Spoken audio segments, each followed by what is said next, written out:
नमस्कार दोस्तों, मान्यपूर्णा चैनल में आप सभी का स्वागत है।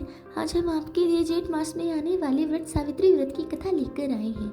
यह व्रत तब किया जाता है जब किसी स्त्री को अपने पति के जीवन में आने वाले संकटों को दूर करना हो या फिर उसकी जान पर कोई खतरा हो।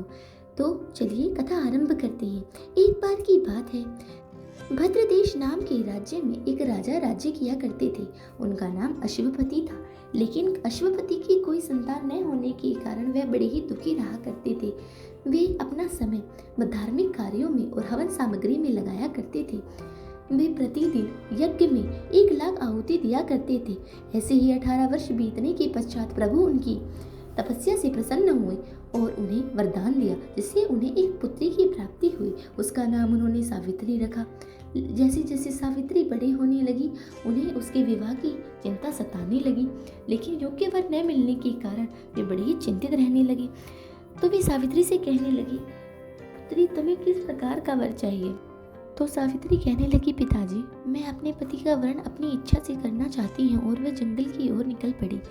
राजा ने भी उन्हें नहीं रोका और जाने दिया। कुछ दूरी पर पहुंचकर जंगल में उन्हें सरल देश के राजा, जिन्हें देश से निकाल दिया गया था, और उनके पुत्र वहां पर रह रहे थे। राजा के पुत्र सत्यवान को देखकर सावित्री ने उन्हें अपने पति के रूप में वरण करा और वे घर की ओर वापस चली गई। अपने पिता से मिलकर वे कहने लगी, मुझे अपने पति मिल गए हैं। लेकिन नारद जी वहीं पर थे और बताने लगे कि हे पुत्री, तुम्हें जो सत्यवान पसंद आए हैं वे बड़े ही धार्मिक और भले मानस हैं, लेकिन उनकी वे अल्पायु हैं, उनकी आयु बहुत कम है, इसलिए अगले वर्ष ही उनकी मृत्यु हो जाएगी। तो वे राजा से कहने लगते हैं कि यदि आप नहीं चाहते कि आपकी पुत्री एक विधवा का जीवन व्यतीत करे तो आप इनकी शादी ना होने दें। लेकिन सावित्री हट करने लगी और कहने लगी, पिताजी राजा एक ही बार आदेश देता है, एक ही बार कन्यादान होता है और बाण भी एक ही बार छोड़ा जाता है और पति भी एक ही बार चुना जाता है, और मैं सत्यवान को अपना पति पहले ही चुन चुकी हूँ।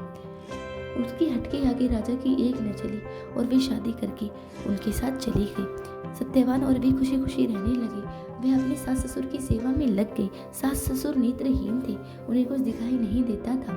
वे खुशी खुशी रहने लगे, लेकिन जैसे जैसे सत्यवान की मृत्यु का समय नजदीक आने लगा, वह पूजा पाठ में लग गई और 3 दिन पहले से ही वह उपवास करने लगी और शिव जी की पूजा करने लगी। एक दिन नदी किनारे जब वे लकड़ियां काटने जा रहे थे दोनों, तो सत्यवान जब पेड़ पर चढ़ा तो वह चक्कर खाकर नीचे गिर गया, जिससे उसकी मृत्यु हो गई। ये सब देखकर सावित्री रोने लगी। तभी यमराज आए और सत्यवान को ले जाने लगे। तो वह यमराज के पीछे पीछे चलने लगी। तो यमराज कहने लगे, तुम मेरे साथ नहीं जा सकती। तो वह कहने लगी, मैं अपने पति के साथ जाना चाहती हूँ प्रभु। मैं अपने पति के बिना कैसे जीवित रहूंगी? एक स्त्री का जीवन उसके पति के साथ ही होता है। उसकी ऐसी बातें सुनकर यमराज खुश हो गए और कहने लगे, मांगो पुत्री, तुम्हें क्या वरदान चाहिए? तो वे कहने लगी, हे प्रभु, मैं चाहती हूँ कि मेरे सास ससुर के नेत्र वापस आए और वे खुशी खुशी जीवन व्यतीत करें। यह वरदान देकर यमराज आगे चले जाते हैं, लेकिन अब भी वह यमराज के पीछे पीछे चलने लगती है।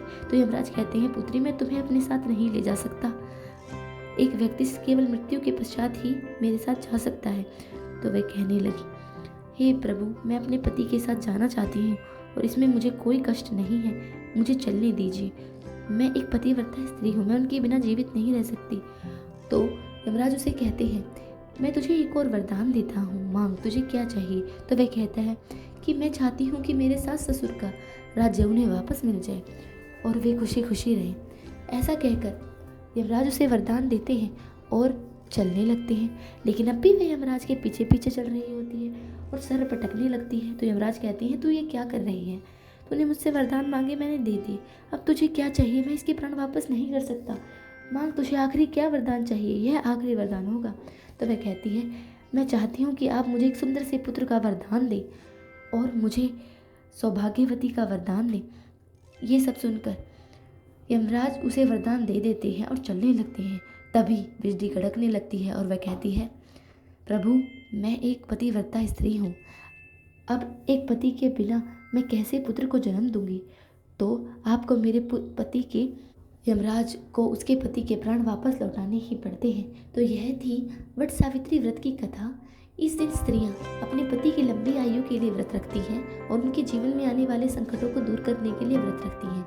यह व्रत उनके जीवन में प्यार को बढ़ाता है और उनके जीवन के कष्टों को दूर करता है। तब तक हमारे चैनल को सब्सक्राइब करना न भूलें। धन्यवाद।